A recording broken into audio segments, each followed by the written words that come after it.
I want to read to you guys from John chapter 13. Check this out. Jesus is about to wash the disciples' feet, and the feet were the dirtiest part, the grossest part of the body. They walked everywhere. They were nasty. And so normally if you were rich, you'd have servants that could wash people's feet. In the very least, you would have a basin for people to wash their own feet when they came to your house.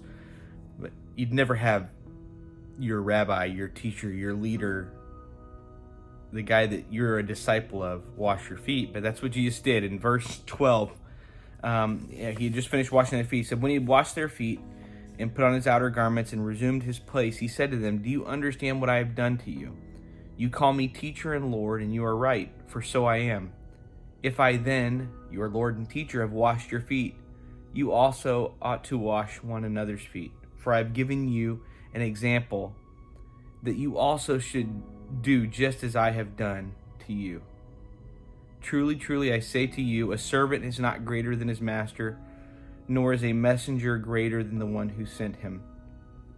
I love this because Jesus is showing us something right here that's really pretty cool, is that Jesus is always our substitute before he's ever our example. You've heard the saying, those who can't do, teach. Jesus did, and he taught. And we follow in his example. And we see that all the way through his life, that he would do things and say, I want you to do the same. Watch what I'm doing and then do it. Repeat after me. Follow my lead. Love people.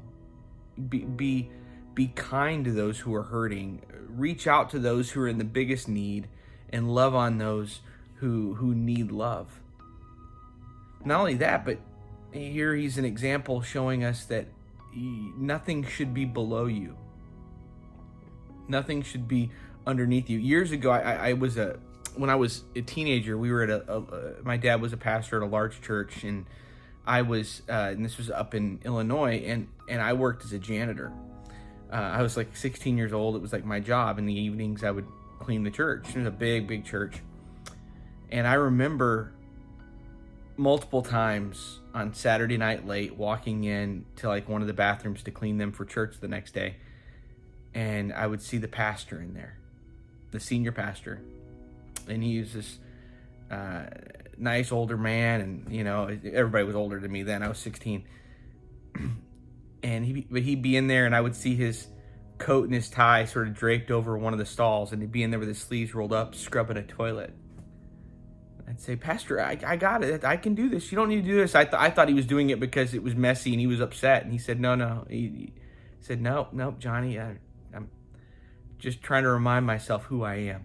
And it was such a great example to me as a 16-year-old who didn't know that, here I would be, 30 years later, not 30, 25, 20, whatever. A bunch of years later, I'd be pastoring a church. And his example taught me that nothing that we do in our church needs to be beneath me. And Jesus was the same way. Nothing was beneath him when it came to servanthood. He served and loved other people. He was our substitute before he was our example. He was even our substitute in his death. Because what does he say? If you want to follow after me, you have to die to yourself. And then he said, let me show you how it's done. He died on a cross for somebody that didn't deserve it. Me. You. He said, now like me, give your life to me. Don't hold on to it for yourself. And I will give you something greater. I'll give you eternal life.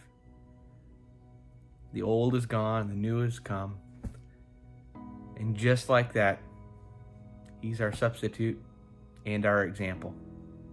Have a great day, guys. I really love you.